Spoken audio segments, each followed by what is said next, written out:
So I'm joined on this show by a very high quality panel. I want to introduce first Mr. AP Singh, a well-known former director of the Central Bureau of Investigation. I have Vice Modi, crack investigator, has been Director General of the National Investigating Agency. We have Sushant Sareen, one of our foremost strategic affairs experts, and I have Rajita Kulkarni, who's a survivor of the 26/11 attacks. I want to go across to AP Singh first. So I was looking at data supplied by India's Deputy Home Minister Nityanand Rai in the Parliament, which says there are 178 requests that have been made to countries across the world for extradition.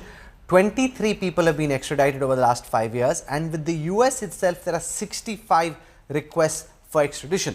Now, Tahawwur Rana is one of the big high profile successes that the NIA and the CBI have had. And the question that everyone's asking is, when will we get the real masterminds, the likes of Lakhvi, the likes of Hafiz, Saeed, the ISI officers who are in Pakistan? Are we likely to get them, and can this be the first of many such successes? Rahul, you're not going to get anybody from Pakistan. Let's be blunt and face facts. But yes, this is the most important extradition from the US, I think, ever. The only other one was Warren Anderson, who was wanted for that Bhopal gas tragedy. They refused. But this, we must give credit to the government, the investigating agencies, and particularly President Trump. I mean, he took a absolutely forceful view on this, and he said, no, we're sending him back. And I think this will actually give us the whole, the idea of the Pakistani deep state. Once we get this Rana, he will be properly interrogated. You know, Hadley was only a video conference. The US had said that he had done a plea bargain, and they said, okay, we are not going to extradite you, we are not going to sentence you to death. And so he appeared before the Mumbai court in a video conference, and he was given approval status. So that is not, this time, actually he's going to be physically interrogated, personally by NIA and by so many agencies. So we will get to know the entire deep state, Pakistan deep state involvement in this conspiracy of the Bombay. No, but how does this, according to you, Mr. Singh, materially impact this case? Because you're saying no one's likely to be sent back from Pakistan. It will give us a deeper sense of the Pak deep state. We already have a good sense of what happened during 26/11. So explain to those watching right now, why is this such a big success? How does Tahawwur Rana coming back to India materially impact the 26/11 case? You see, earlier Hadley had no, he was not physically being interrogated, so he could say anything he wanted. Kasab was only a foot soldier, so I don't think Kasab really knew everything that was going behind. But this fellow Rana knows the whole story. He would know everything about how this was planned, how it was executed, who were the conspirators. And I mean, it's obvious that Pakistan is not going to send these guys, but at least we know the whole story. I think that is very important. And also, we've had a successful extradition of a main accused. This is, so far, we've not really caught a main conspirator in this case. Now we have one. So I think that's very important. And as far as the extraditions are concerned, I mean, I'll only stick to terrorist cases. We had Abu Salem, who was a very big success in the Bombay blast cases from Europe. And after that, we've had nothing. I mean, they just don't extradite people so easily. In my time, I remember we tried very hard for Kim Davies, who is another terrorist. And he admitted that he had done the Purulia arms drop. These arms droppings. But the Danish government just refused. The courts, he said it in court that I'm responsible. But they said that no, he'll be tortured here, the prison conditions are so bad. So they refused to extradite him. So to get this guy from the US, I think it's full credit to the Indian government, the investigating agencies, and of course President Trump. No, so what's different between this case, AP Singh, and the others? How is it that we managed to get Rana and failed to get the others? Because with the US itself, there are 65 extradition requests. No, yeah, because this is a terrorist case, and I think U.S. 10 U.S. people were also killed in this blast. So I think, and Trump has taken a completely different view. He has taken a very forceful view on this subject. So that is why we've succeeded. Other cases may not be all of I don't think there are any terrorist cases as such pending. These are all economic offenders, or they may be petty murders or something like that. So I think this has been a big achievement. You've got a mastermind of the Bombay terrorist attacks, and I think that is a big positive for us. Sure. Irrespective of the fact whether Pakistan ultimately, Pakistan is not going to extradite these people to India. That we all know. Sure. Why see Modi? You've This led the National Investigation Agency. This is a big success for the NIA. As someone who's seen this journey, how validated and vindicated do you feel, and how significant do you think? As Mr. Singh mentioned, the last big fish we got back was Abu Salem from Portugal, and after that we're getting Rana. How do they compare? I think you should go in the background of formation of NIA. NIA was established after Mumbai attack, 26/11, and it was a matter of prestige for us to get this man to India. UA in this regard, in complete coordination with Ministry of External Affairs, with our political agency as well. We could, External Affairs, we could achieve this because of, we made it a point. In fact, in my meetings with my officers, I used to discuss this case very regularly, and we answered hundreds of queries of US government. I don't know whether you are aware, because in extradition proceedings, NIA cannot appear, or Government of India cannot appear. It is the US prosecution authorities, they appear in the court. So we had to first convince the US agencies about the evidence, adequacy of evidence and quality of evidence, as well as to convince them that it is a matter of terrorism, and there are other cases of terrorists also pending for extradition. But in this case, because of coordination at different levels, we could convince the US. No, so AP Singh called him a mastermind of the 26/11 attacks. Is he an important field operative involved in the conspiracy, or would you also consider him a mastermind? As people try and recall what happened to them, try and focus on Rana's role, how significant a catch do you think this is, Mr. Modi?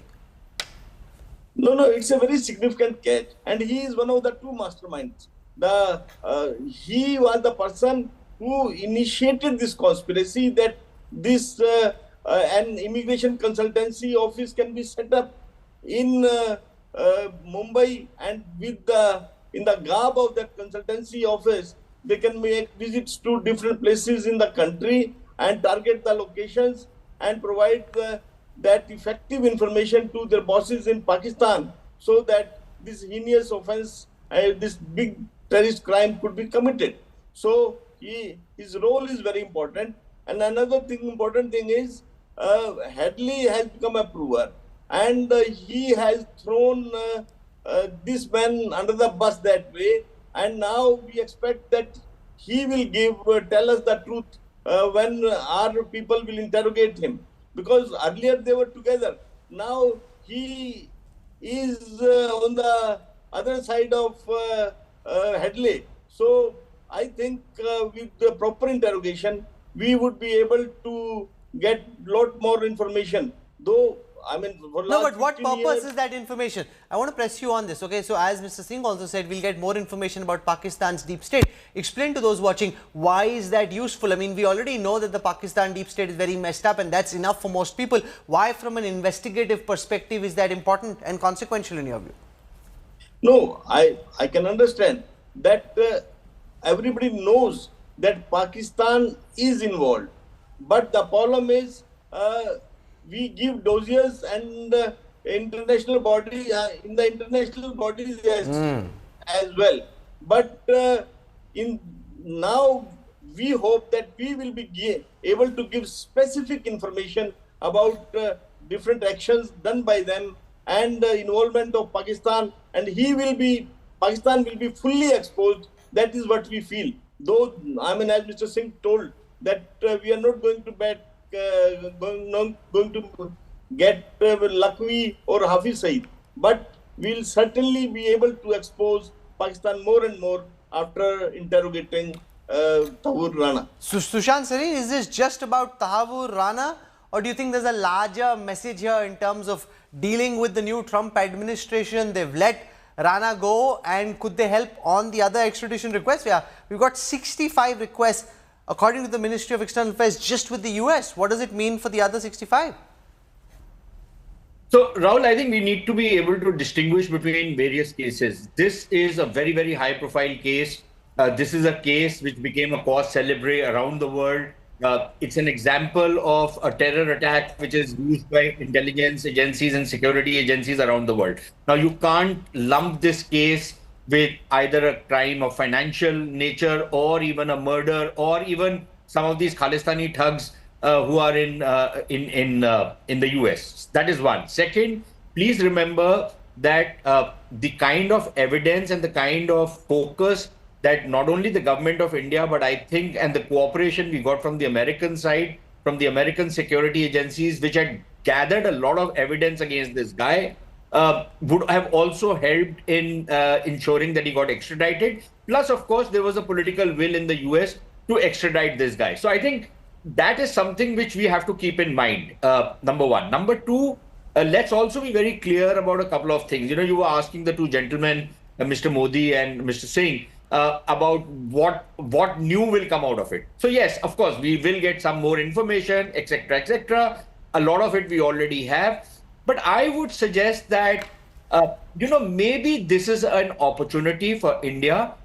One, just the fact that this guy is being brought to justice is a very good thing. But importantly, once you get, you can reopen the case, and perhaps we have to have some provision in law whereby we can prosecute in absentia terrorists like Hafiz Saeed, Sajid Mir, and those ISI thugs in Pakistan.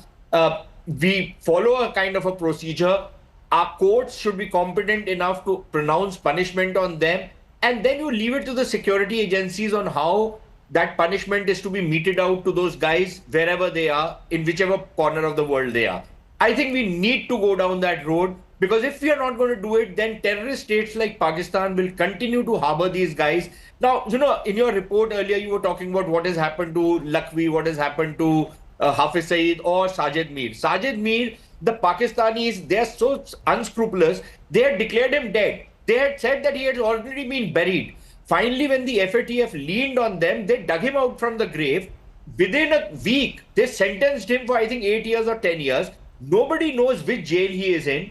Everybody knows that Hafiz Saeed has also been sentenced on terror finance charges, but he's not in jail anymore. So clearly the Pakistanis use these trials when they are forced to as an eyewash. So I think that's not punishment enough. And India needs to have some system of meting out punishment to these people under a legal process.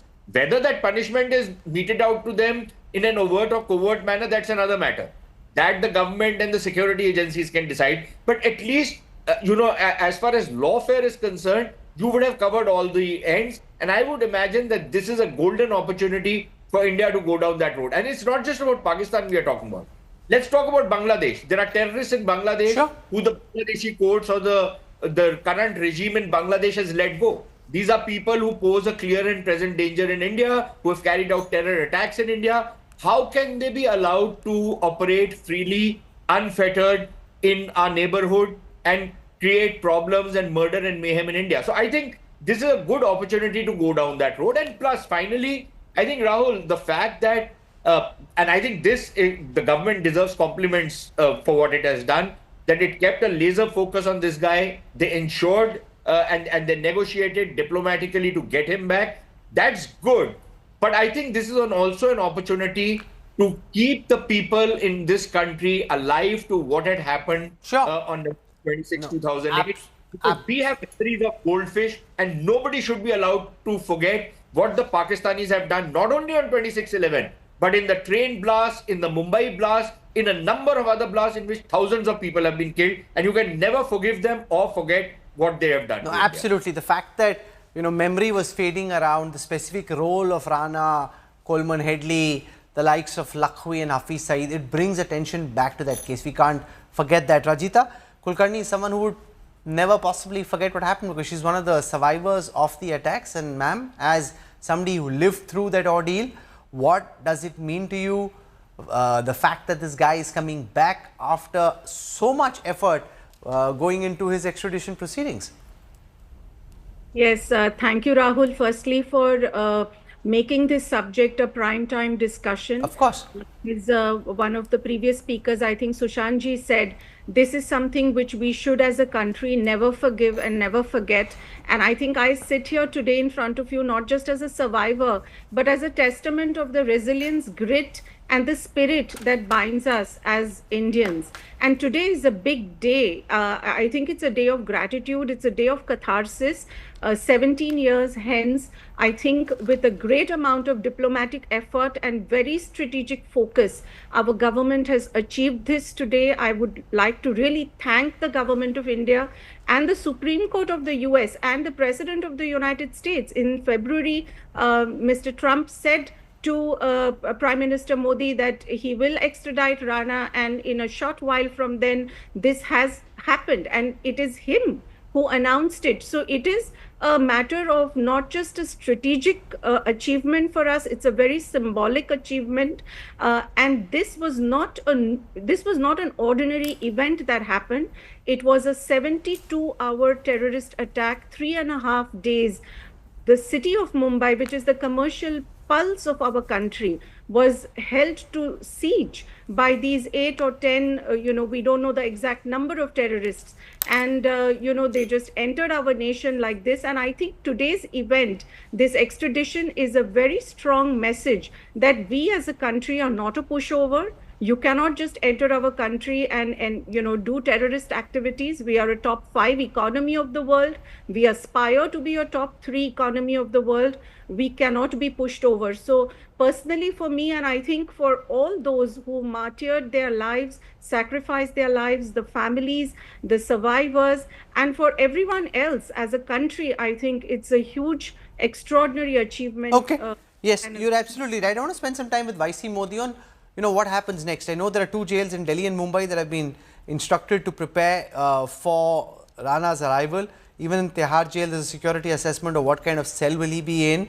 There's CCTV monitoring, inbuilt bathroom, surveillance of all activities. So what kind of conditions is he likely to be in, and who goes in, questions him, and how long is that likely to continue for, sir? Mr. Modi?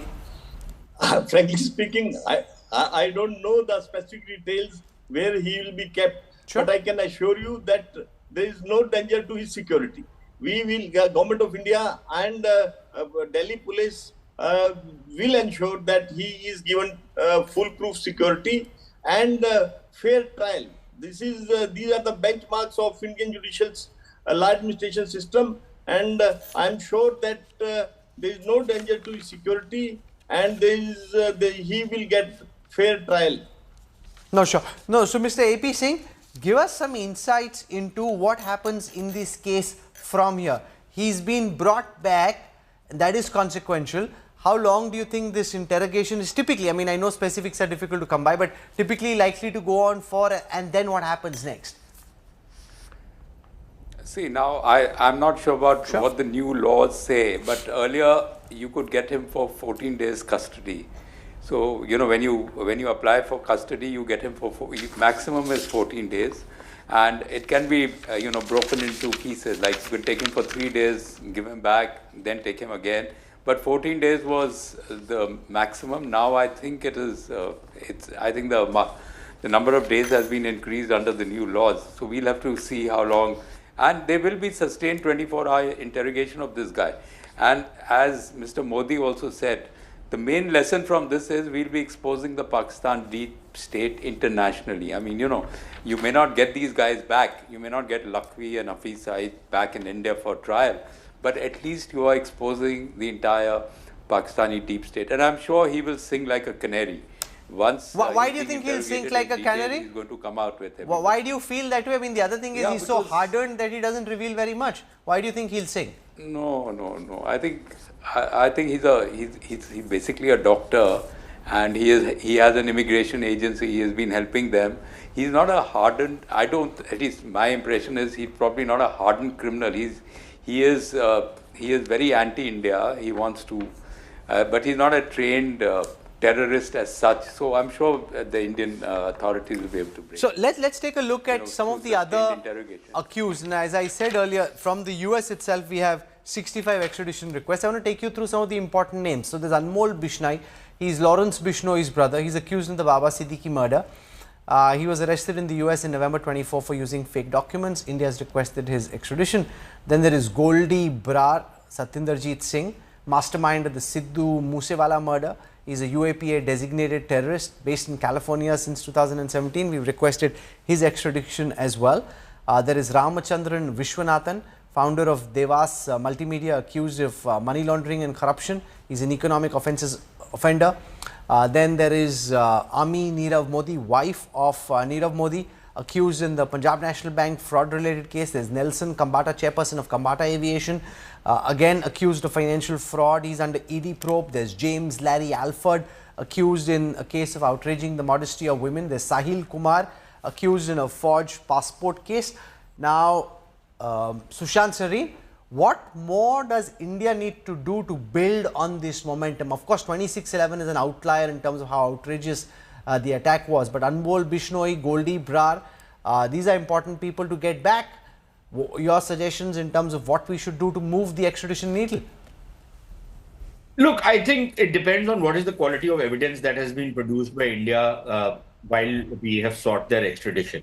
And there have been times when, Rahul, to be quite honest, and with all due respect to the two senior gentlemen sitting on the show, the quality of evidence has left a lot to be desired. Because look, it's not the evidence that will hold in an Indian court. It's an evidence that will hold in a foreign court so that you can press for the extradition. And that is where... No, but that's a chicken and egg situation. I don't agree with you to the extent that a lot of the planning, if it happens in Pakistan, say in some warehouse, outhouse in Karachi, and you've got officers here who are not allowed to go there, Pakistan's not cooperating, there are practical problems in compiling the evidence that you're asking for. Rahul, I'm not talking about the guys involved in 26/11. About that, I'm very clear what we need to do. Whatever evidence you have, you hold trials in absentia, you sentence those guys so that you have the legal power to bump those guys off and administer punishment to them. And then you leave it to, the unknown gunmen to carry out the task of meting out the punishment. Okay?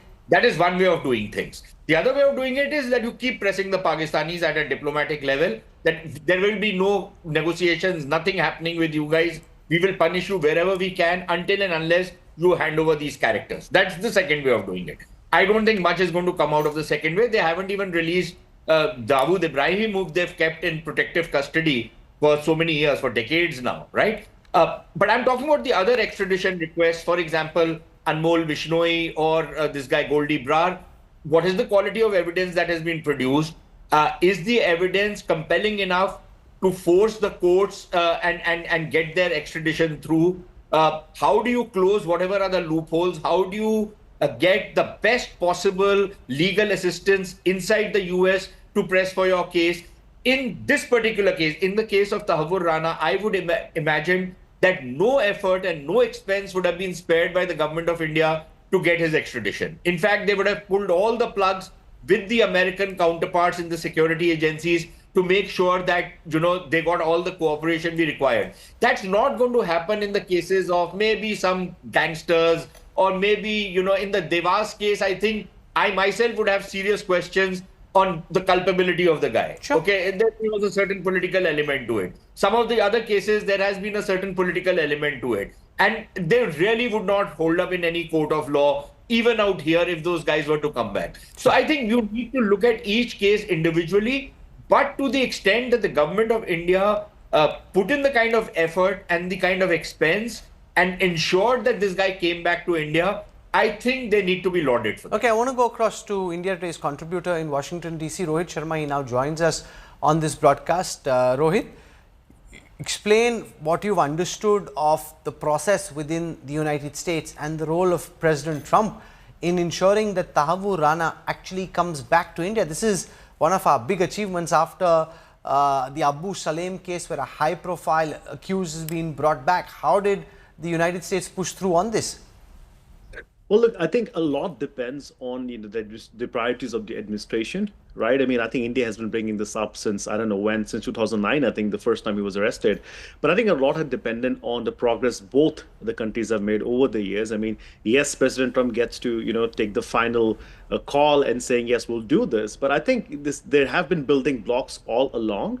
And I think when this was presented to the incoming administration, as far as I know, I think they were the ones to move it forward with and said, yes, we will do it if the courts allow it to happen.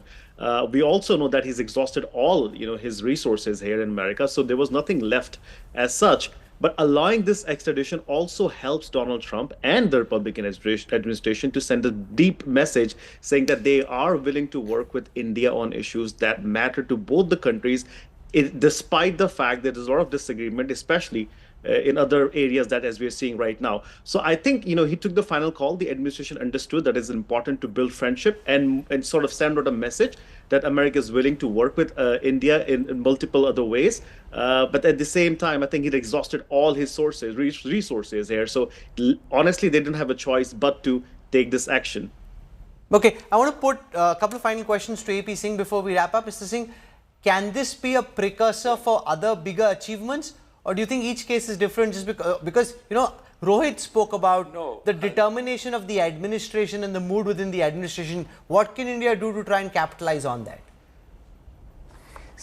Let me explain this. There is a judicial process, and like Mr. Sureen very rightly said, you have to be able to produce enough evidence in courts which are acceptable in the US. So you have to work on that, and ultimately you will get success. Now, unlike Europe, where they point blank refuse to extradite anybody, and you've seen that for the last 10 years, we've had so many high profile cases. They don't, in the end, they say that, the Indian conditions are very inhospitable. The prisons, they'll be tortured, they'll be killed, whatever. So they don't extradite. And in the US and also in Europe, you have to go through a process. So I think you will get extraditions from the US. There are examples of people who have been extradited. It is just a matter of time. It's a process, and you must present cogent evidence. You must have the evidence, which is that the offense in India is an offense in the US. There may be so many economic offenses which may not be offenses in the US, for which we are wanting extradition. And they're not offenses there, so then extradition won't happen. So you have to first produce the US laws against the person that, yes, he is an offender under the US law as well. And then you may get success. Yeah. So you have to really work on it. It's a process. You all been super sharp in your insights. The fact is, India's investigative agencies often get pilloried for their inability to get these big scalps, get the big terrorists or the conmen back home. This is one of our rare achievements, one of the big silver linings.